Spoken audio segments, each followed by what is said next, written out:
আসসালামু আলাইকুম ওয়া রাহমাতুল্লাহি ওয়া বারাকাতুহু। ওয়া আলাইকুম আসসালাম ওয়া রাহমাতুল্লাহি। আপনারা সবাই কেমন আছেন? আর একটু জোরে বলেন, কেমন আছেন? আলহামদুলিল্লাহ। আল্লাহ পাক দয়া করে মায়া করে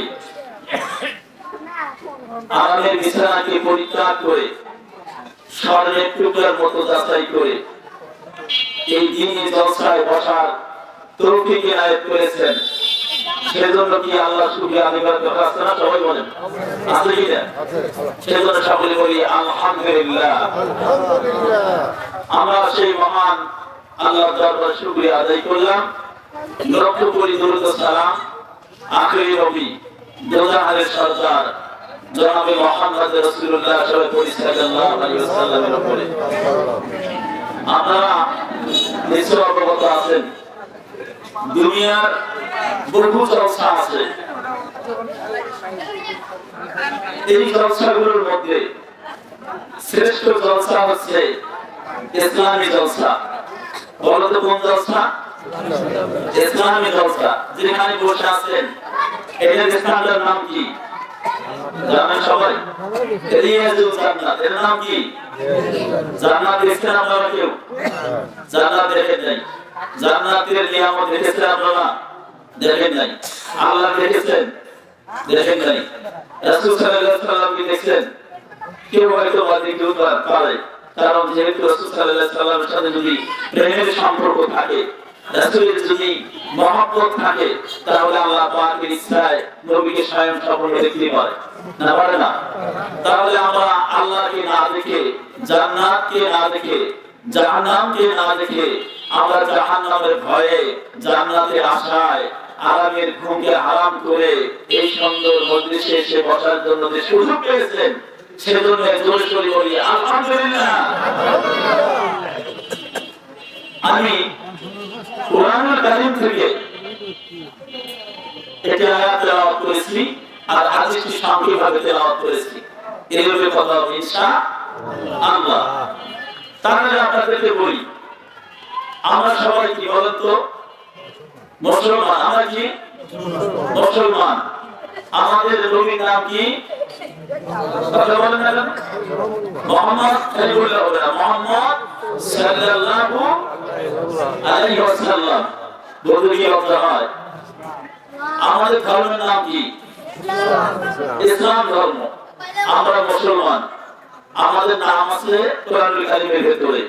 আমরা কোন ধর্মের অনুসারী তার নাম আছে কোরআনুল কারীমের ভিতরে। আমরা ঈমানদার না কাফের তার পরিচয় কোরআনুল কারীমের ভিতরে আছে। নাই? না, এই জন্য আমি তেলাওয়াত করেছি। আল্লাহ তাআলা বলেন, ইয়া আইয়ুহাল্লাযীনা আমানু, ওহে যারা ঈমানদার, তোমাদের দায়িত্ব হলো আমানু যিকুরুল্লাহ যিকরান কাসীরা, বেশি বেশি করে আল্লাহ জিকির করো। বেশি বেশি কি করতে হবে? ভালো বলেন, কি করতে হবে? জিকির করতে হবে। জিকির করতে কি আমরা সবাই রাজি আছি ইনশাআল্লাহ? এখন জিকিরের নামে কিছু ভান্ডামো আছে না নাই? নামটা কোরআনের আয়াত দিয়ে জিকির করা লাগে, এটা কোরআনের আয়াত দিয়ে দলিল আছে। কিন্তু কোরআনের আয়াতকে যদি কেউ ব্যতিক্রম করে চলে, সেটা কি কোরআনের জিকির হবে? জাকির কি সব মানুষই থাকে? কথা বলেন না কেন? তাহলে কোরআনুল কারীমের ভিতরে আল্লাহ পাক বলেন, ইয়া আইয়ুহাল্লাযীনা আমানু যিকুরুল্লাহা যিকরান কাসীরা, ওহে যারা ঈমান এনেছো, যারা বিশ্বাস করছো, আল্লাহকে আল্লাহ বলে স্বীকার করেছো, নবীকে নবী হিসেবে মেনেছো, কোরআনকে সংবিধান হিসেবে মেনেছো, কোরআনের আইনকে মেনে নিয়েছো, রাসূলের সুন্নাহকে মেনে নিয়েছো, তারাই হচ্ছে মুসলমান। এই মুসলমানের দায়িত্ব হচ্ছে আল্লাহকে বেশি বেশি করে স্মরণ করা। স্মরণ করার কথা যদি কোরআনে থাকে, তাহলে কখন করতে হবে, কোন সময় করতে হবে, কেমনে করবে, তার দলিল কি কোরআনের মধ্যে নাই? কথা বলেন, আছে কিনা? যদি আমরা জানি তাহলে ভালো হবে না মন্দ হবে? কথা বলেন, কথা বলতে হবে। ভালো হবে না মন্দ হবে? তাহলে আমরা সেই মহান আল্লাহর দরবারে জিকির করব কেমনে, তা আল্লাহ পাক শিখিয়ে দিয়েছেন। কাকে ডাকলেন? কথা বলেন, কাকে ডাকছে? ঈমানদারকে ডাকছে। আল্লাহ বলেন, ইয়া আইয়ুহাল্লাযীনা আমানু, যারা ঈমানদার আমরা কি ইমানদার না বেঈমানদার? কথা বলেন, জোরে কথা বলেন, ইমানদার না বেঈমানদার? ইমানদার। ইমানদার হইলাম কেমনে? তার পরিচয় কি? ইমানদার আপনি আমি কেমনে হইলাম? তার পরিচয় কি? তার পরিচয় হচ্ছে সবাই জবানে জবান দিয়ে পড়বেন, মুখ খুলে দেবেন সবাই, সবাই বলুন লা ইলাহা ইল্লাল্লাহু মুহাম্মাদুর রাসূলুল্লাহ সাল্লাল্লাহু আলাইহি ওয়াসাল্লাম। জানেন না? সবাই বলেন লা ইলাহা ইল্লাল্লাহু মুহাম্মাদুর রাসূলুল্লাহ সাল্লাল্লাহু আলাইহি। আমার সাথে মিলাবেন। এর নাম কি? যারা ছাত্র এর নাম কি? আমরা কলেমা স্বীকৃতি দিলাম। আল্লাহ কয়জন? কথা বলেন, কয়জন আল্লাহ? একজন আল্লাহ না দুইজন আছে? আমাদের সন্দেহ আছে? তো পাইলাম কেমনে? আল্লাহ যে দুইজন আছে বা নাই তার প্রমাণ কি? তার দলিল হচ্ছে আল্লাহ পাক নিজেই কোরআনুল কারীমের ভিতরে বলেছেন। কোন সূরা? সূরাতুল ইখলাস। কি নাম? কথা বলেন, সূরাতুল ইখলাস। ইখলাসের ভিতরে আল্লাহ পাক বলেছেন, আমার সাথে বলেন আউযু বিল্লাহি মিনাশ শাইতানির রাজীম বিসমিল্লাহির রাহমানির রাহিম কুল হুয়াল্লাহু আহাদ। কুল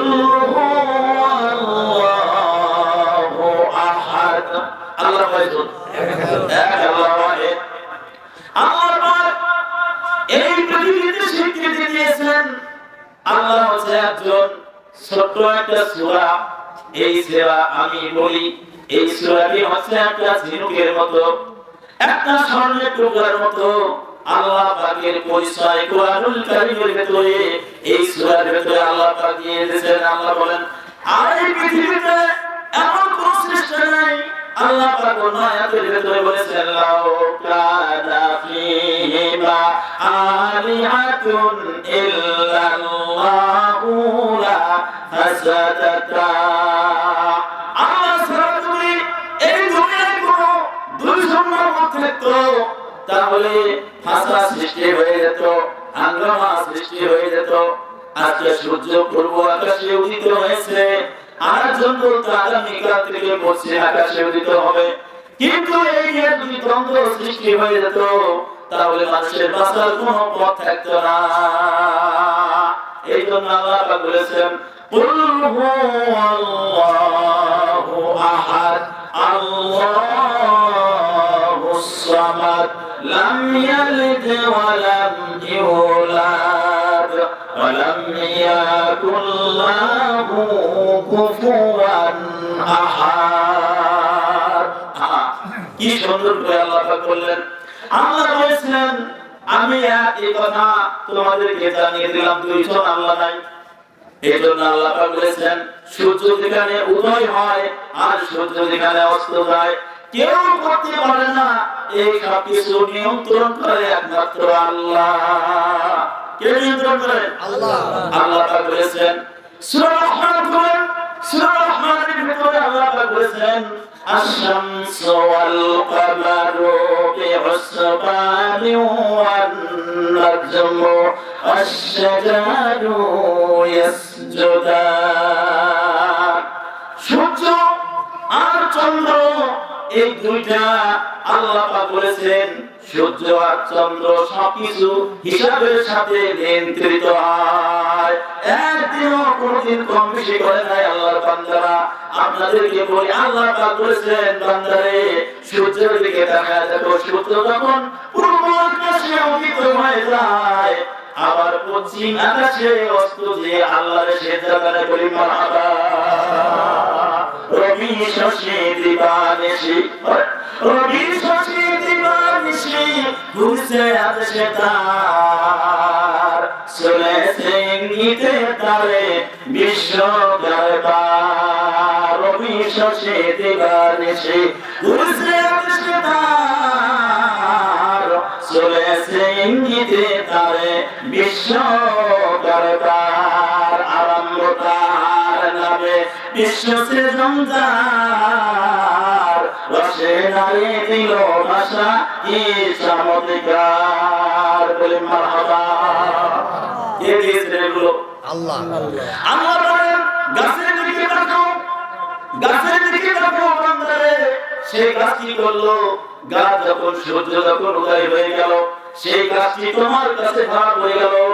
ওই গাছটা আবার যখন সূর্য পশ্চিম আকাশে গেল, তার ছায়াটাকে দীর্ঘ করে দিয়া ওই গাছ আল্লাহর সেজদা জানায় বলি মারহাবা। তুমি সেজদা দাও না কেন? আল্লাহ বলেছেন বান্দা যখন সেজদায় পড়ে যায়, আমার কাছে যখন সেজদা করে, আল্লাহ পাক বলেছেন বান্দারে তুমি এমন জায়গায় সেজদা করেছো আসজুদু ওয়াক্তারিব। বান্দা যখন সেজদায় পড়ে যায়, আল্লাহ পাক খুশি হয় বলে বান্দারে তুমি আমার কুদরতি পরমকে তুমি সেজদা করেছো। তোমার ভেতরে আর আমার ভেতরে কোনো পর্দা নেই, তোমার সাথে আমার কথা হয়ে যায় বলি মারহাবা। আল্লাহ পাক বলেন এই জন্য জিকির করা লাগবে, বেশি বেশি করে কোরআন জিকির করবেন। আল্লাহ পাক বলেছেন আল্লাযীনা ইয়াযকুরুনাল্লাহা কিয়ামান ওয়া কুউদান ওয়া আলা জুনুবিহিম। বান্দারা জিকির করবা, কোরআনুল কারীম যদি তুমি জিজ্ঞাসা করো আমি কেমনে জিকির করব, আল্লাহ পাক কোরআনুল কারীমের ভিতরে জিকিরের ফয়সালা করে দিয়েছেন। কোরআন খুলবেন, আল্লাহ বলেছেন আল্লাযীনা ইয়াযকুরুনাল্লাহা, বান্দা আল্লাহকে স্মরণ করবে, আর স্মরণ করা হচ্ছে আল্লাহ জিকির করবে। জিকির করার সময় বান্দার দায়িত্ব হলো দাঁড়ানো অবস্থায়, বসা অবস্থায়, শোয়া অবস্থায় জিকির করা যায় বলি মারহাবা। কোন অবস্থায়? কথা বলেন। দাঁড়ানো অবস্থায় আপনি বাজারে যাচ্ছেন, আপনি খেতে যাচ্ছেন, আপনি যেখানে যান না কেন, আপনি রাস্তা দিয়ে রওনা হয়ে গেছেন, কেউ আপনাকে নিষেধ করবে না যতক্ষণ বাজে কথা বলবেন, বাজে কথা বলার প্রয়োজন নাই। আপনি শুধু ঠোঁটটা দিয়া সুন্দর করে আল্লাহ জিকির করবেন, আর এমন জিকির করবেন যদি কোরআনুল কারীম আপনি 3 বার তেলাওয়াত করেন সূরা ফাতিহা, সূরা ফাতিহা যদি তেলাওয়াত করেন, প্রতিটি আয়াত যদি তেলাওয়াত করেন, এক একটা বর্ণে যদি 10টা করে কি হয়, তাহলে বিসমিল্লাহর ভিতরে যদি তেলাওয়াত করেন 17টা 19টা বর্ণ আছে, 19টা বর্ণ যদি আপনি গুণন করেন তাহলে কতগুলো লিখে আপনার আমলনামায় দিয়ে দেওয়া হয়। সুবহানাল্লাহ বলবেন না? জিকির করবেন। কেমন জিকির করবেন? আল্লাহ বলেন দাঁড়ানো অবস্থায় জিকির করো, বসা অবস্থায় জিকির করো, শোয়া অবস্থায় জিকির করো। আপনি দাঁড়িয়ে আছেন, বাজারে যান, যেখানে যান, যাওয়ার সময় শুধু যদি আপনি বলেন আল্লাহ আল্লাহ আল্লাহু আল্লাহ আল্লাহ আল্লাহু আল্লাহ আল্লাহ আল্লাহু আল্লাহ আল্লাহ আল্লাহু, কি মধুর নাম।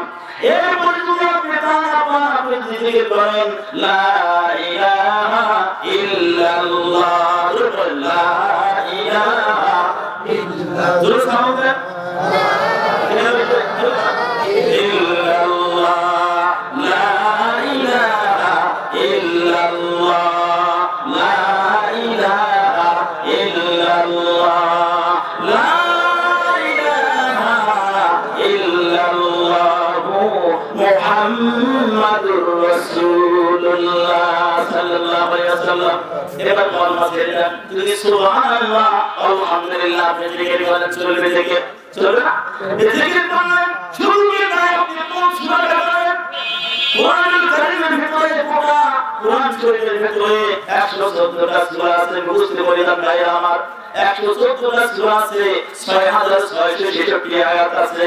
আপনি এই সূরাগুলো যতক্ষণ মুখস্থ করার ক্ষমতা আপনার নাই, কিন্তু সূরা ইখলাস যদি আপনি 3 বার তেলাওয়াত করেন তাহলে গোটা কোরআন পড়লে পরে যত নেকি পাওয়া যায়, এই সূরা ইখলাস যদি 3 বার তেলাওয়াত করেন আপনার আমলনামায় গোটা কোরআন শরীফ পড়লে যে পরিমাণ সওয়াব পাওয়া যায় সেই পরিমাণ সওয়াব আপনার আমলনামায় দেওয়া হয় বলে মারহাবা।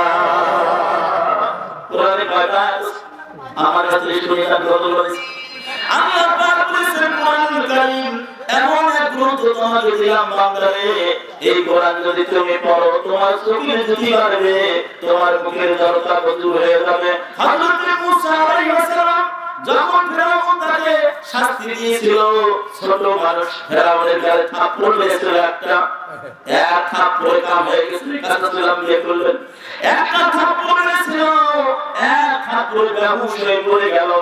এবার ফেরাউন আসিয়া রেখা দিয়ে আসিয়া রে, এদের হবে আমার শত্রু বাহিনী, এই জন্য এসব মেরেছে, এটা বুঝি সুঝি মেরেছে। আসলে নবীরা তো ঠিকই বোঝে। ফেরাউন পরীক্ষা করার জন্য চিন্তা করলো পরীক্ষায় ফেলা দিবে, এই জন্য একটা ভাঙের ভেতরে অগ্নিকুণ্ড তৈরি করে আংরা রাখলেন, আর একটা ভাঙের ভেতরে স্বর্ণের টুকরা রাখলেন। আর মুসা আলাইহিস সালাম যাচ্ছিলেন, যাওয়ার সময় স্বর্ণের দিকে হাত দিবে, জিবরাইল আলাইহিস সালাম এসে স্বর্ণের দিকে হাত না দিয়া ওই হাতটা অগ্নিকুণ্ডের মধ্যে নিক্ষেপ করে দিল, আঙ্গামিয়া মুখের ভিতরে দিল, তোলা হয়ে গেল। এই জন্য মুসা আলাইহিস সালাম আল্লাহর কাছে প্রার্থনা করলেন, যাদের জড়তা আছে শুনে যাস, আমল কর, খেয়াল করে যা, সুন্দর করে বুঝে যাও ও ভাইরা আমার। এবার মুসা আলাইহিস সালাম তেলাওয়াত করলেন, ক্বালা রাব্বি ইশরাহ লি সাদরি ওয়া ইয়াসসির লি আমরি ওয়াহলুল উকদাতাম মিন লিসানি ওয়া ইয়াফকাহু কওলি। আল্লাহু আকবার, আল্লাহু আকবার। আল্লাহর কাছে দোয়া করে, আল্লাহ আমার মুখে জড়তা আছে তুমি দূর করে দাও। আল্লাহ দিয়ে দিলাম, জড়তা দূর হয়ে গেল। মুখের জড়তা কে দূর করতে পারে? এটা আল্লাহ পাক কোরআনে শিখিয়ে দিলেন। এই ব্যাপার মুসা আলাইহিস সালামকে আল্লাহ পাক বললেন, বান্দারে তোমাকে আমি নবুয়ত দিলাম, কিতাব দিলাম, তোমাকে আমি নবী হিসাবে নাকি দিলাম, নাকি দিলাম, যে ছেড়ে দিয়ে তোমার সাথ হয়ে যায়। মুসা আলাইহিস সালামকে আল্লাহ পাক বললেন, মুসা রে এই নাকিতে তোমাকে দিলাম, তুমি এই নাকি পেয়েছো, এই নাকিতে তুমি কি করো? হযরত মুসা আলাইহিস সালাম বললেন, এই নাকিতে আমি কাছে কথা বলি, নিজের অন্য কাজ করি, আল্লাহ পাক ছেড়ে দাও। মুসা আলাইহিস সালাম নাকিতে ছেড়ে দিলেন, নাকি যখন ছেড়ে দিলেন সঙ্গে সঙ্গে সাপ হয়ে গেল, বিশাল এক অজগর সাপ। সূরা তাহা বলবেন, সূরা তাহার ভিতরে আল্লাহ পাক বিশাল ঘটনা বর্ণনা করেছেন। আল্লাহ বলেছেন মুসা যখন নাকি ছেড়ে দিলেন, ভয় পেয়ে গেল, সাপ হয়ে গেল। আল্লাহ পাক মুসাকে বললেন, মুসা রে ভয় পেও না, লা তাখাফ, ভয় পেও না, খুশ তুমি ধরো। আর ধরার সঙ্গে সঙ্গে দেখা গেল ওই লাঠিটা যেমন সাপ ছিল, আবার লাঠি হয়ে যায়, বলি মারহাবা। লাঠি সাপ হয়ে, সাপ থেকে আবার লাঠি হয়ে যায়। মুসা আলাইহিস সালামকে আল্লাহ পাক বললেন, মুসা রে, ও মুসা তোমাকে আমি নবুয়ত দিলাম, মুজিজা হিসেবে লাঠি দিলাম, তোমার দায়িত্ব হলো ফেরাউনের কাছে যা, তুমি ইসলামের দাওয়াত দাও। দাওয়াত দেওয়া লাগবে।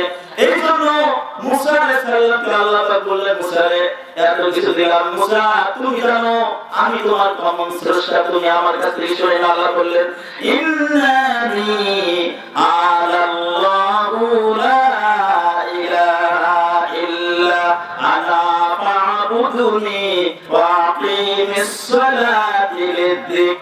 নামাজ পড়ো। আল্লাহ বলেন, মুসা আমি তোমার আল্লাহ, আমি তোমার এমন স্রষ্টা, আমার মতো স্রষ্টা কেউ হইতে পারবে না। সুতরাং ফা'বুদুনি, আমার গোলামি করো, আমার দাসত্ব করো। আর দাসত্ব করবে, দাসত্ব করার মধ্যে নামাজের মাধ্যমে তুমি আমাকে স্মরণ করো। কিসের মাধ্যমে করতে হবে? নামাজ নাই, নামাজ নাই যদি আপনি জিকির করেন, এটা জাকিরের পরিচয় হয়। কত কথা বেজার লাগে এখানে, জাকির জিকির করি না। তুমি যদি নামাজ পড়ো তাহলে আল্লাহ পাক কোরআন কারীমের কোন জায়গায় কিভাবে জিকির কথা বলেছেন শুনে যাবেন। তিন ভাবে জিকির করার কথা আল্লাহ পাক বলেছেন, দাঁড়ানো অবস্থায় করা যাবে, বসা অবস্থায় করা যাবে, শোয়া অবস্থায় করা যাবে। নামাজ শেষ, নামাজ শেষ করার পরে আল্লাহ বলেছেন, ফাইদা কাদাইতুমুস সালাত, নামাজ শেষ, ফাযকুরুল্লাহা কিয়ামান ওয়া কুউদান ওয়া আলা জুনুবিকুম। বাংলায় নামাজ শেষ হয়ে গেছে, নামাজ শেষ হয়ে গেল, মসজিদ থেকে বের হয়ে যাও, আর ক্ষেত্রে আমাদের কাজ করো, ব্যবসা বাণিজ্য করো, সব জায়গায় তুমি ছড়িয়ে পড়ো, কোনো আফসোস নাই। কিন্তু দাঁড়ানো অবস্থায়, বসা অবস্থায়, শোয়া অবস্থায় আমাদের জিকির করে বলি মারহাবা। এখানে তিনটা জায়গা, তিনটা জায়গা কথা বলতে হবে। জাতীয় ভাইরা আছেন, আজকে দলিল নিয়ে যাবেন। তিনভাবে এখানে জিকির করা হলো ফাযকুরুল্লাহ। আল্লাহ এই কথার জবাব দিয়েছেন, ভাইয়ের জবাব দিয়েছেন, দাঁড়ানো অবস্থায় আল্লাহকে স্মরণ করো, দাঁড়ানো অবস্থায়, শোয়া অবস্থায়, বসা অবস্থায় তুমি আল্লাহর জিকির করে বলি মারহাবা। জিকির করলে তিন জায়গায়। এখন যদি মনে করেন জিকির আমি কেমনে করব, আদবটা রক্ষা করার জন্য কি দায়িত্ব আল্লাহ পাক কোরআনুল কারীমের ভিতরে বলছেন, সেটা হলো আযকুরু রাব্বাকা বিনাফসিকা তাদাররুআ ওয়া খীফাতান দুনাল জাহরি মিনাল কাওলি বিল গুদুবি ওয়াল আসাল। আল্লাহ পাক বলেছেন আযকুরু রাব্বাকা, তুমি তোমার রবকে স্মরণ করো, জিকির করো, তুমি আল্লাহকে স্মরণ করো, জিকির করো। তোমার দায়িত্ব কেমনে করবা? আল্লাহ পাক বলেছেন জিকির করার সময় তুমি লাফালাফি করো না, এভাবে তুমি আসিও না। তোমার অন্তরের ভিতরে তোমার সাথে আল্লাহর সম্পর্ক থাকবে। এই আল্লাহ পাক তুমি আল্লাহকে ডাকতেছো, আল্লাহর জন্য বলতেছে বান্দারে কোন মুখে ঠোঁট দিয়ে ডাকতেছিস, কেউ যেটা দেখে না আমার আল্লাহর সাথে বিনা। হযরত ইউনূস আলাইহিস সালাম মাছের পেটে চলে গেলেন। ভাইজানেরা আমার, আল্লাহ যে দেখে না, আল্লাহ সব জায়গায় দেখে, আপনি কি বুঝবেন? ইউনূস আলাইহিস সালাম মাছের পেটে গেল, মাছের পেটে কেউ দেখে না, কেউ শোনে না, কেউ নাই, কে তাকে রক্ষা করবে? ইউনূস মাছের পেটে চলে গেল, কেউ দেখার সুযোগ নাই, লাঠি সোটা দিয়া কেউ বাঁচাইতে পারবে না। মাছের পেটে যাওয়ার পরে ইউনূস আলাইহিস সালাম বললেন, হায় রে, মাছের পেটে এসেছি, এই সমুদ্রের ভেতরে এমন কোন লোক নাই আমারে বাঁচাইতে পারে। বাঁচাতে পারবে? সমুদ্রের কিনারা যদি লক্ষ লক্ষ মানুষ লাঠি নিয়ে বসে থাকে, অথবা কোন মাঝি যদি হাজারো জাল ফেলায়, কোন মাছের ভেতরে ইউনূস ঢুকেছে কেউ জানে না। আল্লাহ বলেন ওই মাছের ভেতরে তুমি ঢুকেছো, ওই ইউনূসরে কেউ বাঁচাইতে পারবে না। আমি আল্লাহ তোমার সব দৃশ্যগুলো দেখতে পারি বলে মারহাবা। ইউনূস আলাইহিস সালাম মাছের পেটে থাকলেন, মাছের পেটে থাকার পরে এখান থেকে ঘটনা থেকে কোরআন কারীম এসেছে, খালি পড়ার জন্য নয়, তাবিদ দেওয়ার জন্য আসে নাই, কোরআন তোমাকে শুধু ফু দেওয়ার জন্য আসে নাই। আল্লাহ বলেছেন ওয়ালা তাসতারু বিআয়াতি আমালান কলিলা। আল্লাহ আয়াতে তোমরা অল্প দামে বিক্রি করিও না, 10 টাকার বিনিময়ে তাবিদ দিও না। তাবিদ দেওয়ার জন্য কোরআনুল কারীম আসে নাই। পাকের কোরআন আপনাকে উত্তর দিয়ে দিবে। আল্লাহ বলেছেন লে তুখরিজান নাসা মিনাজ যুলুমাতি ইলান নূর। যারা আমি রাসূল লে তুখরিজান নাস, কোরআনের দায়িত্ব হলো পথভ্রষ্ট মানুষকে আলোর পথে নিয়ে আসবে। নূর বলা হয় অন্ধকার পথে বাছাই করে করে, যেটা গাছের পূজা করতো, সূর্যের পূজা করতো, এবার মুক্তি বানায় পূজা করতো, আল্লাহর কোরআন এসে ওইগুলা বাদ দিয়া সবগুলাকে আলোর দিকে নিয়েছে বলি মারহাবা। ওই বাতি কোরআনে তোমায় হাসানি দিয়া, কেমনে থাকো তুমি কোরআনে বলিয়া।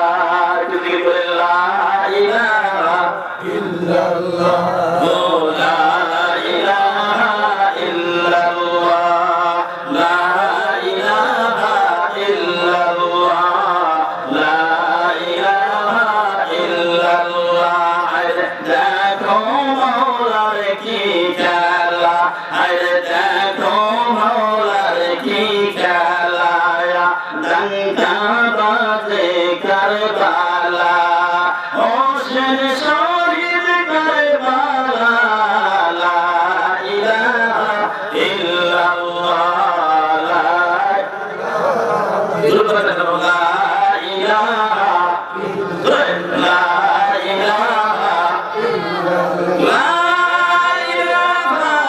ইল্লাল্লাহু মুহাম্মাদুর রাসূলুল্লাহ।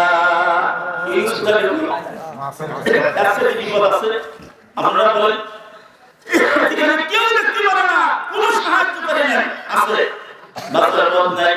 ইউনূস আলাইহিস সালাম চিন্তা করলেন এই মাছ থেকে বাঁচার জন্য একটাই পথ আছে, সেটা হলো আল্লাহর সাথে সম্পৃক্ত রাখা। ওখানে যদি পেট ঢুকায় বাড়ানো সম্ভব।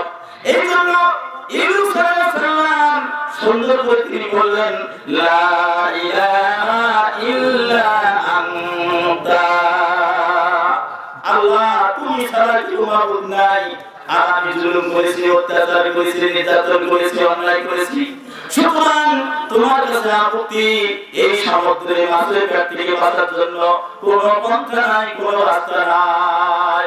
আল্লাহ বলে আছে, আল্লাহ উত্তর দিলেন, ইউনূস আলাইহিস সালামের মাছের উত্তর দিয়ে দিলেন।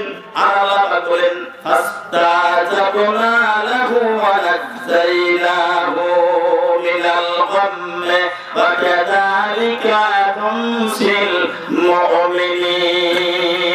এই আয়াতের ভিতরে শুনেন, আল্লাহ পাক বলেন, ইউনূস রে, তোমার ডাকের জবাব কেউ শোনে নাই, সমুদ্রের ভিতরে পানির ভিতরে কেউ শোনে নাই, কেউ দেখে নাই, আমি আল্লাহ সব দেখতে পাচ্ছি, আমি আল্লাহ সব বুঝি। তোমার মাছের পেটের ভিতরে যা করেছো, আমি সত্যিকার এক আল্লাহ। আমি মাছকে অর্ডার দিলাম, মাছের পেটে সব বেদনা শুরু হয়ে গেল, প্রসাব বেদনা শুরু হয়ে গেল, এত যন্ত্রণা শুরু হয়ে গেল। আল্লাহ পাক অর্ডার দিলেন, মাছ রে, যে যন্ত্রণা শুরু হয়ে গেছে, তোমার হজম করার ক্ষমতা নাই, তো বলে যাও। মাছ কি আর চলে গেল, বলে আলহামদুলিল্লাহ। কি আর কি হজম করা বাদ দিয়ে আর মাছটাকে উগলে দিলেন, বলে আলহামদুলিল্লাহ। ওইখানে একটা লাউ গাছ ছিল, যে লাউ গাছের ভেতরে আজও মাছি পড়ে না। লাউ গাছ যদি এখন দেখবেন, মাছি লাউ গাছে পড়ে না, বলি মারহাবা। আর সেই জন্য আমাদের দেশে শিল্পীরা কত জ্ঞানীবান, এমন শিল্পী বানালো, তারা শেষ পর্যন্ত বলে দিল, সাদের লাউ বানাইছে মোরে বৈরাগী। বানালো আল্লাহ দিল লাউ, লাউয়ের মতো সাদের জন্তু আছে নাকি? এত সুন্দর আনা দিলেন, আর গল্প গান বানাইলে কি দিয়া? সাদের লাউ বানাইছে মোরে বৈরাগী, লাউয়ের আগা খাইলাম, ডগা খাইলাম, লাউ দিয়া বানাই ডুগডুগি, সাদের লাউ বানাইছে মোরে বৈরাগী। আল্লাহ কয়, বৈরাগী বানাবো? সময় একটা ইলাইহি তুরজাউন, আমার কাছে আদেশ ছেড়ে দিয়েছি। আল্লাহ বলেছেন, ইন্না বাতশা রাব্বিকা লাশাদীদ, যেদিন আমি ধরব কেউ তোমার কাছে যেতে পারবে না, বলি মারহাবা। ইবনু জিকে বললেন, মাছের পেটে, আল্লাহ জবাব দিয়ে দিলেন, মাছ আর দেরি করো না, বমি করে দাও। মাছ বমি করে দেয় আল্লাহর কথায়। আপনি যদি জিকির করেন, আল্লাহ বলেছেন, আযকুরু রাব্বাকা ফি নাফসিকা তাদাররুআও খিফাতান ওয়া তুনাল জাহরা মিনাল কাওলি বিল গুদুবি ওয়াল আসাল। তুমি তোমার রবকে স্মরণ করো, খিফা মানে গোপন সূত্রে নাফারামি করে না, গোপন ভাবে জিকির করবা। এখানে একটা ঘটনা আপনাদের বলে যাই। ওমিয়া শেখ সাদী রহমাতুল্লাহ তাআলা চাইতে আপনি বলবেন, শেখ সাদী বই করলেন দোস্তার কিতাব। শেখ সাদী ছোট মানুষ, কেবলমাত্র পাঞ্জাবি পরেছে, জুব্বা পরেছে, সাদা জুব্বা পরেছে, মাথায় পাগড়ি পরেছে। ছোট ছোট মাদ্রাসার ছাত্ররা কি সুন্দর পাগড়ি পরে দেখতে পারবেন, যেন কোরআনের পাখি ওদের দেখে মনটা ভরে যায়। এবার শেখ সাদী যাওয়া শুরু করে দিলেন রাস্তার মধ্যে, কিন্তু ওলি আল্লাহদের একটা ঘটনা বলে যায়। ওলি আল্লাহ যারা হয়, তারা মানুষের দিকে ধান্দা করে না, তারা সরাসরি নেটওয়ার্ক সিস্টেম করে আল্লাহর সাথে বলি মারহাবা। এই জন্য ওলি আল্লাহদের দোয়া কবুল হয়ে যায়, ওলি আল্লাহ যা বলে তাই হয়ে যায়, বলি মারহাবা। শেখ সাদী এবার কি করলেন, রওনা দিলেন একটা জায়গায়, দেখলেন বহু আলেমের দিন, মাথায় বড় বড় পাগড়ি, সুন্দর জাকির দাড়ি। এই ব্যক্তিরা একটা মঞ্চের ভিতরে বসে গেছে, সেখানে কোরআনে একটা মাসলা নিয়ে দ্বন্দ্ব সৃষ্টি হয়ে গেছে। সে দ্বন্দ্বটাই আমার অবস্থায়, কিন্তু শেখ সাদী বোঝে নাই কোন চেয়ারে বসতে হবে। শেখ সাদী বোঝে নাই। আল্লাহর ওলিদের পরিচয় দেখেন, আল্লাহর ওলি শেখ সাদী চিন্তা করলেন, বড় যে চেয়ারখানা, সুন্দর চেয়ারখানা, ওই চেয়ারখানাটা হচ্ছে কাজী সাহেব বসে দেখলেন, হায় রে, এই চেয়ারটা হলো আমার চেয়ার, অথচ কোন মানুষের চেয়ার একটা পাঞ্জাবি আর মাথায় পাগড়ি ঠিক মতো নাই, আর ওই চেয়ারে বসে নাকি।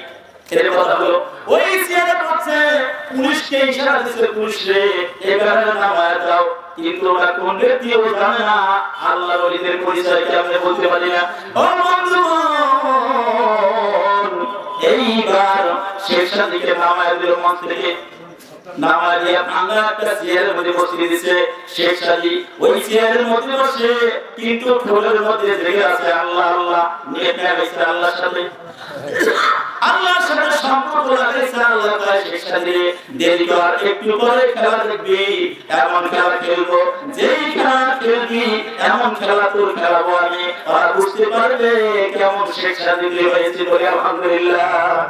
এইবার বন্ধু আমার,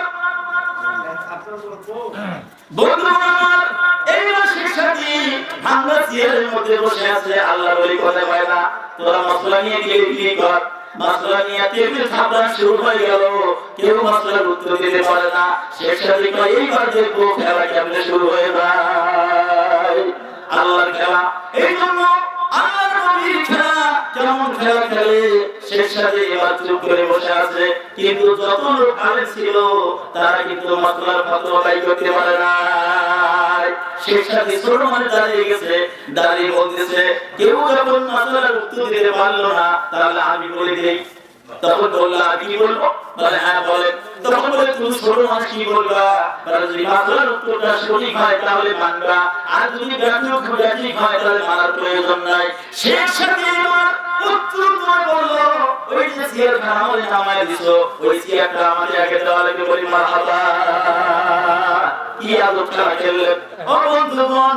এই জন্য যখন ওই চেয়ারে বসলেন, বসার পরে শেখ সাজি কয় এবার চেয়ারে বসেছি তোমাদের উত্তর দিয়ে দেই। উত্তর দিয়ে দিলেন। উত্তর দেওয়ার পরে ওরা তখন উত্তর পাওয়ার পরে খুশি হচ্ছে, জবাবে থামে গেছে। জবাবে থামে যাওয়ার পরে ওরা এবার ডাক দিয়ে কয় এমন একজন আরেকজনকে বলতেছে খুব সুন্দর উত্তর হচ্ছে, কিন্তু এই সময় আল্লাহ বলে হঠাৎ করে ওই জায়গায় নাই ওই মারহাবা। শেখ সাজি আর নাই। শেখ সাজি কোথায় গেল? আরে তোমরা খুঁজে যাবে, লোকটা গেল কোথায়? খুঁজিত খুঁজতে খুঁজতে দেখা গেল ওইখানে শেখ সাজি পাওয়া গেল না। একজন খুব চালাক লোক ছিল, ও বলতেছে বন্ধু রে তোরা লোক চিনলি না, তোরা লোক চিনলি না, তোরা যার সাথে বেয়াদবি করেছিস সে আর কেউ না আল্লাহর বলে শেখ সাজি বলেন মারহাবা। শেখ সাজি বলে এই জন্য কবি বলছেন সুন্দর পাগিরিয়া জাকালো তারিতে, আর কবি বলেন সুন্দর পাগিরিয়ার জাকালো তারিতে, বোকার কদর প্রভু পারে না বাড়িতে, চাই যদি সততা তার পিছু পিছু তবু সমান তার বাড়িবে না কিছু, নির্বোধে ভেতরে তার নাই কোনো ছায়া, বাহিরে তাহার শুধু কি হবে তার, ভেতরে নির্বোধে ভেতরে তার নাই কোনো ছায়া, বাহিরে তাহার শুধু কি হবে তার, সাদাও যদি তোকে জড়িয়ে পোশাকে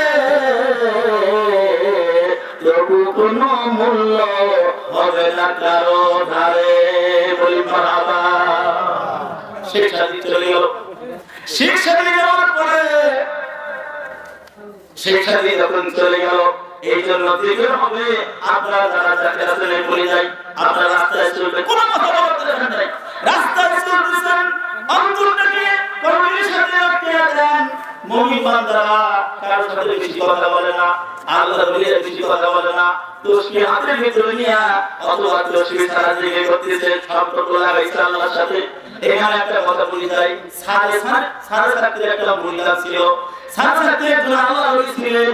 সেই আল্লাহর ওলি একদিন চিন্তা করলো তার মুরিদদেরকে ডাক দিয়ে মা বলে তারা আছে শুনে যান, খুব ভালো করে শুনবেন। সাড়ে সাতটির মুরিদদেরকে ডাক দিয়া আমল ওজিফা দিতে, আর আল্লাহ রাসূল সাল্লাল্লাহু আলাইহি ওয়াসাল্লাম হাদিসের মধ্যে বলেছেন, আর আল্লাহর নবী বলেছেন, সে হাদিসের মধ্যে বলেছেন তোমরা এই মুহূর্তে আমার কাছে বায়াত গ্রহণ করো। বায়াতের কথা হাদিসের মধ্যে আছে, কিন্তু বায়াত মানে কি এটা বুঝো না। বায়াত মানে হচ্ছে একজন আরেকজনের কাছে চুক্তিনামা করা, বিক্রি করে দেওয়া। আর বিষয়টা সেটা চুক্তি দেন। একটু থেকে লা ইলাহা ইল্লাল্লাহ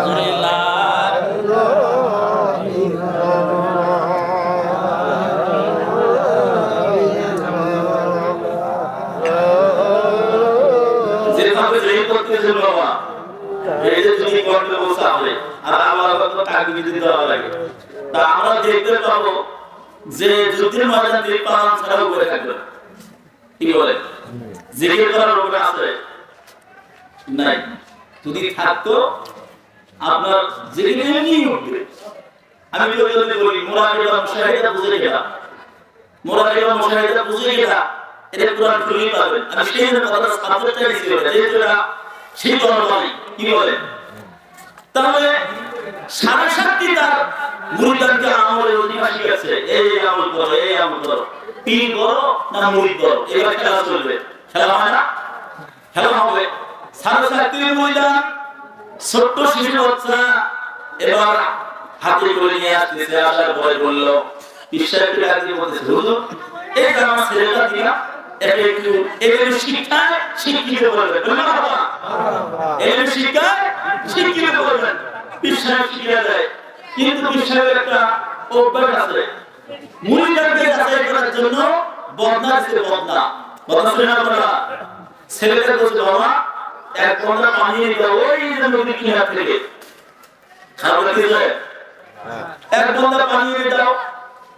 ছেলেটা বন্দা নিল, বন্দা নেওয়ার পরে ওই ছেলেটা বন্দা নেওয়ার পরে ওইখানে চলে গেলেন। ওই নদী কিনারায় যাওয়ার পরে বন্দা সবই মাত্র পানি তুলবে না মতো অবস্থায় নদীর মধ্যে জলস্রোত শুরু হয়ে গেল, ঢেউ শুরু হয়ে গেল। দেখা গেল ছোট্ট মানুষ ঢেউর সাথে বদনা সহ পানির ভেতরে চলে গেল, কিন্তু পানির ভেতরে চলে যাওয়ার পর বদনা সহ নিখোঁজ হয়ে গেছে, আর বাচ্চারা খোঁজ নাই। এখন পর্যন্ত ছেড়ে গেল না কেন? খুঁজতে খুঁজতে নদীর কিনারায় এসে দাঁড়িয়ে ছেলেটা পায়ে চিহ্ন আছে, কিন্তু ছেলেটা নাই, বদনাও নাই। পিসাব চিন্তা করলো, আমার মুরিদা তো আমাকে ছেলেটা শিক্ষা দেওয়ার জন্য পাঠাইছিল, কিন্তু আমি ভুল করি কেন? এই সন্তানটাকে পানি আনার জন্য পাঠালাম। আমার মনে হয় ছেলেটা জলোচ্ছ্বাসে নদীর মধ্যে চলে গেছে। পিসাব এবার চিন্তা করে গেলেন, আরে আমরা উপায় কি? এই জন্য চলে গেলেন মুরিদানের বাড়িতে রওনা হলেন। মুরিদানের বাড়িতে যারা দিছে মা, ও মুরিদানি মা, মুরিদানি ভেতর থেকে জবাব দেয়, বাবা তুমি কেন এসেছেন, কি কারণে এসেছেন? বাড়িতে ডাক দিয়ে যখন নিল, তখন মুরিদানিকে বলতেছে, মা তোমার সন্তানকে আমাকে দিয়েছিলেন শিক্ষা করার জন্য, কিন্তু আমি ওযু করার পানি আনার জন্য নদীতে পাঠিয়ে দিয়েছিলাম, কিন্তু দেখলাম নদীতে তোমার ছেলে বদনা সহ ভাসে গেছে। বদনা সহ ভাসে গেছে। আফসোস। পীর সাহেবের মনের মধ্যে খুব দুঃখ, কি জবাব দিবে এখন? এখন মুরিদানি ডাক দিয়ে বলে, হুজুর আপনি আমার ওস্তাদ, আপনি আমার শিক্ষা দিয়েছেন, কিন্তু আল্লাহর কসম করে বলি হুজুর আপনার আমল কি হয়েছে তা আমি জানি না, কিন্তু আমার আমল হলো আপনার দোয়া বিদ্যারে শেখার পরে আমি আমার আমল করার কারণে আমার আল্লাহ আমার কলবের ভেতরে এমন জ্ঞান দান করেছে, আমি নারী মানুষ বাড়িতে বসে কোন জায়গায় কি হচ্ছে সব আমি দেখতে পারি। বলে মারহাবা, সব আমি দেখতে পাই। বলে তাই নাকি? বলে হ্যাঁ। বলে হুজুর শুধু তাই নয়, চলেন আমার ছেলে কোথায় পানি নিতে গেছে, চলেন আগে আগে। কিন্তু কিতাবের মধ্যে লেখা আছে রাস্তা যখন চলবে পুরুষ মানুষেরা, এই জন্য পর্দার খেলাপ যাতে না হয় পুরুষ মানুষ আগে আগে চলবে আর মহিলা মানুষ পিছে পিছে চলবে। মহিলা মানুষ যদি আগে চলে তাহলে রাস্তা ঠিক করতে পারবে না, ও পা কোথায় পাবে নিজেও জানে না, বুঝলেন? লজ্জায় ভরপুর হয়ে যাবে। এখন বর্তমানে ছেলেরা হয়ে গেছে নারী জাতি, আর নারীরা হয়ে গেছে পুরুষ জাতি। কয়েকটি জাতির নাকি বলবে যে কোথায় যাওয়া যাবে, এই জন্য আল্লাহ পাক এমন সিস্টেম করে দিলেন। এইবার মুরিদানি পিছে ভিজে যাচ্ছে, আর পীর সাহেব আগে দিকে গেছে। পীর সাহেব যাওয়ার পরে দেখা গেল ওই নদীর কিনারায় যায় পীর সাহেবকে ডাক দিয়ে বলে, হুজুর ও আমার হুজুর এখানে থাকেন, আগে একটু ডাক দেই। মা তুমি দুহাত পাশে দিয়ে ডাক দিছে, বাবা রে আয় আয় তোর মা নদীর কিনারায় আসি, আয় আর দেরি করিস না। এই কথা বলার সাথে সাথে দেখা গেল নদী থেকে বদনা নিয়ে ছেলেটা ঢেউয়ের সাথে সাথে নদীর কিনারায় এসে পৌঁছে যায়। বলে মারহাবা।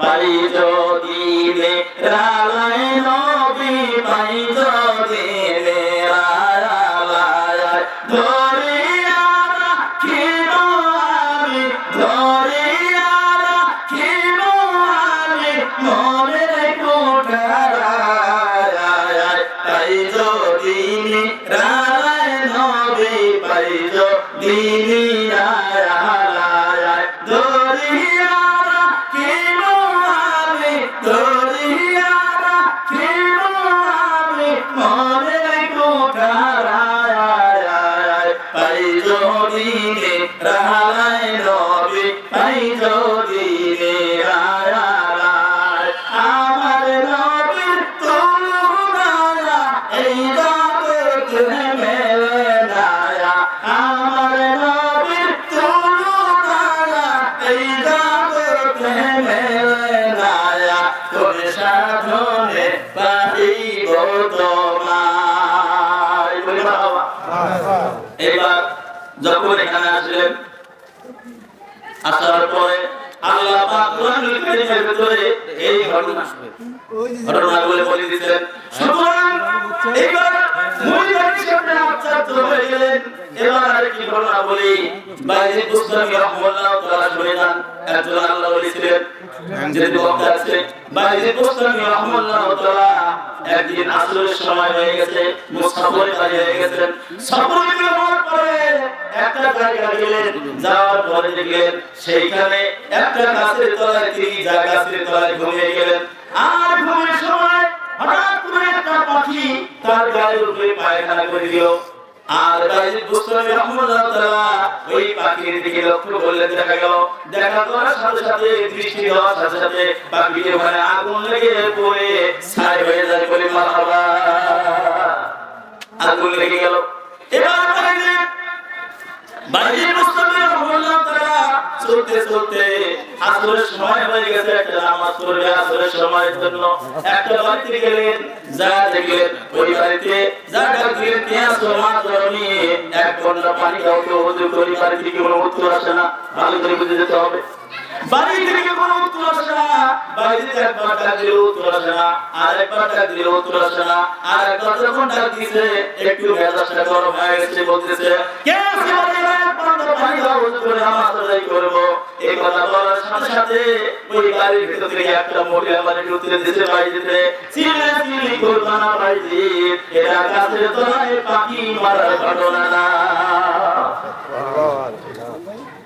চিন্তা করছেন বাইজিদ এবার আশ্চর্য হয়ে গেল, আমি পাখি মারলাম কোথায় আর পাখি কেমনে মারি? আর এই মহিলা জানলো কেমনে? বলবো পাখি মারবো কেমনে? বাইজিদ এবার বলতেছে, মা গো ও আমার মা, এক গন্ডা পানি আগে দাও, আগে ওযু করে নামাজ আদায় করি, তারপরে তোমার ঘটনা আমি শুনবো। এবার মহিলা মানুষ উত্তর দিয়েছেন, শেষ করে দেন। আচ্ছা ঠিক আছে, আলহামদুলিল্লাহ। যেটুকু বলে যেহেতু বক্তা আছে জি, এখন ব্যাপারটা হলো কর্তৃপক্ষ চূড়ান্ত সিদ্ধান্ত। কারণ আমি হলো ওয়াজি, আমার তো এটা তো রেলগাড়ি না যে টিকিটটা চলে আমার ধার দিয়ে যাবে। এটা কথা বলতে গেলে কথা পৃষ্ঠে কথা আসবে, কথা সুন্দর করে না বললে বসে সুযোগ হবে না। এখন আমার টাইম দিলেন কয়টা, আমি উঠলাম কয়টায়, আমাকে নামাবেন কয়টায়, তাহলে আমার সেটা আগে বলবেন যে ভাই আমার সময় দিলে আমি ওইটুকু কথা বলে চলে যাব। এখানে বেশি বললো যা কম বললো তাই, 5-7টা মিনিট অপেক্ষা করে কথাটা শেষ করে দিই নাকি? তো বাইজিদ বুস্তামি ওইখানে যখন দিল তার মাকে ডাক, মা পানি দাও আগে। বলছে বাইজিদ পানি তো চাচ্ছ, কিন্তু আমার স্বামী তো বাড়িতে নাই, স্বামীর অনুমতি ছাড়া তোমাকে পানি কেমনে দিই? বলে মা পানি আমার দেওয়াই লাগবে। তখন বাড়ির মধ্যে মহিলা বলতেছে, পানি আমি ঠিকই দেবো বাইজিদ, কিন্তু একটা কথা আছে। কি কথা? বলে আমি যখন পানি নেবো আপনার ঘরে অন্য মুখে থাকতে হবে, পেছনের দিকে তাকানো যাবে না। আমরা বলি কি করতাম, তেরা চলে দেখতাম মেয়ে দিকে, কি বলেন ভালো দৃষ্টি আমাদের আছে, আমাদের দৃষ্টিগুলো কত ভালো। ওই যে বাঘগুলো একটা দেখা যায় পানি দিয়ে দিচ্ছে, কি কারণে? বাঘগুলো কি নজর না যায়, তাহলে বুঝতে পারছেন? এবার বাইরে মুসলিম রাহমাতুল্লাহ তাআলা বলতেছেন যে তা ঠিক আছে, আমি ওই মুখে দেখো, বলে আরেকটা শর্ত। কি শর্ত?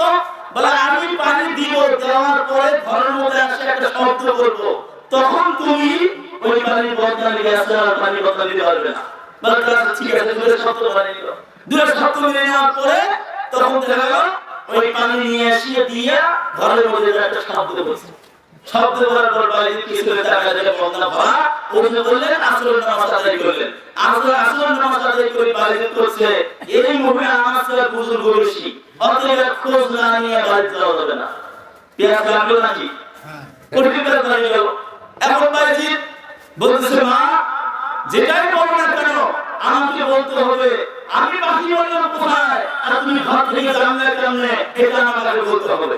বলে বাড়ি এই জিনিস শুনতে দাও, স্বামীর যেহেতু অনুমতি নাই তারপরে কথা বলতে হবে। তুমি তার সময় মনোযোগ দিয়ে কি করো আমি বলি। আমার স্বামী যখন প্রথম বিবাহ করে নিয়ে আসে, স্বামীর ঘরের ভিতরে কোনো খাদ্যের ব্যবস্থা নাই। আমার স্বামী কাজ করতে যায়, প্রথম যে গেল কাজ করার পরে কোনো যখন কাজ করার পরে মুজরি পানি আমার স্বামী বাড়ি থেকে ফিরে আসলো, চোখের পানি দেখে আমি আমার আসল দিয়া স্বামী চোখের পানি মুছিয়ে দিলাম, আর স্বামী আমার কোরআন তেলাওয়াত করে, আমি হই শ্রোতা, আর আমি তেলাওয়াত করি, আমার স্বামী হয় শ্রোতা। বলি মারহাবা। আমাদের স্ত্রী বলে একটু মহব্বত আছে নাই? তারপরে দ্বিতীয়বার বললেন যে এরপর ঘটনা হচ্ছে দ্বিতীয় দিনের কাগজ দিল, কিন্তু কাগজ দেওয়ার পরে সেখানে কোনো কাজ করেন না। আবার আসলেন তৃতীয় দিন, আসার পরে আমার স্বামী আর আমি নামাজ আদায় করলাম। নামাজ পড়ার পরে আমার স্বামী আল্লাহর কাছে বলতেছে, আল্লাহ আমার স্ত্রীকে কিচ্ছু দিতে পারলাম না, আমার স্ত্রী এত মহব্বত করে আমাকে যখন এত কিছু উপদেশ দিচ্ছে, আমি দোয়া করে আমার স্ত্রীকে তুমি আল্লাহ ওই বানাতে দেবে। ওই বানাতে এমন হয়ে বলতে ভাইজি, শুধু তোমার পাখি মারার ঘটনা না, এই দুনিয়ার কোথায় কি হচ্ছে আমি মা জননী বসে থেকে সব কিছু আল্লাহ পাক আমার দেখা দেয়। বলি মারহাবা। এই জন্য আমি আমার আলোচনা ইতি করলাম। আল্লাহ পাক যদি তৌফিক দেয় আপনাদেরকে আমি যেগুলো কথা বলি, এই কথাগুলো অনেকের মনে খারাপ লাগতে পারে, লাগুক তাতে আফসোস নাই। কোরআন যা বলছে সেটাই করা লাগবে। এজন্য আপনাদেরকে উদাত্ত আহ্বান জানাচ্ছি, আসুন আল্লাহ তাবারক ওয়া তাআলা আমাদের সকলকে যে কথাগুলো বললাম এই কথাগুলোর মধ্যে আমল করার তৌফিক দান করেন। ওয়া আখিরু দাওয়ানা আলহামদুলিল্লাহি রাব্বিল আলামিন। আসসালামু আলাইকুম ওয়া রাহমাতুল্লাহি ওয়া বারাকাতুহু। এভাবে পারি না, আমার পাও ঠান্ডা নিয়ে গেছে। এভাবে তো পা লাগবে না। আল্লাহু আকবার, লা হাওলা ওয়া লা কুওয়াতা।